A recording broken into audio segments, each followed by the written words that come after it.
Nous commençons notre visite face à la porte de Sion, l'une des 7 portes actives de l'ancienne muraille de Jérusalem.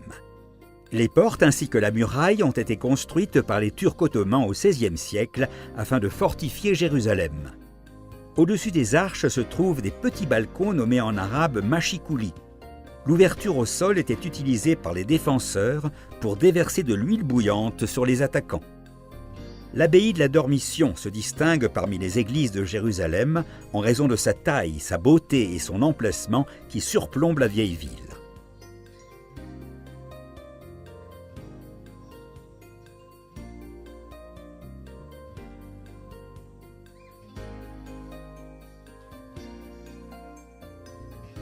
La salle du dernier repas est considérée comme l'un des sites chrétiens les plus importants de Jérusalem. Selon la tradition, c'est ici qu'eut lieu le dernier repas de Jésus et ses disciples. Les autorités ottomanes ont transformé le site en une mosquée, comme en témoignent les niches de prière musulmanes incrustées dans le mur sud en direction de la Mecque.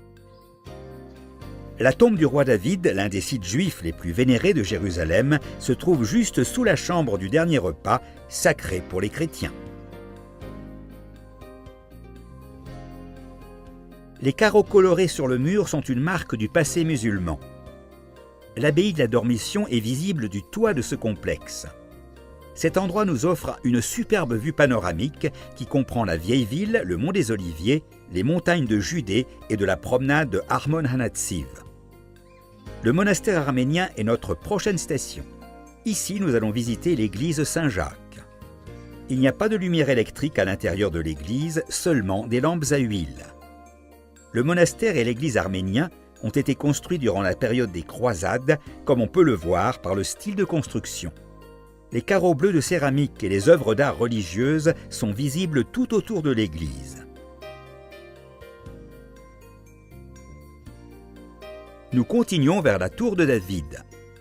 Malgré son nom, il n'y avait pas de forteresse ici à l'époque du roi David.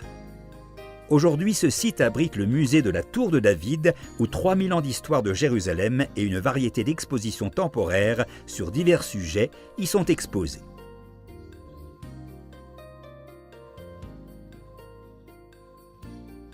Nous finissons notre visite à la porte de Jaffa, la plus active des portes de la vieille ville. Ici, vous pouvez trouver un bureau d'information touristique.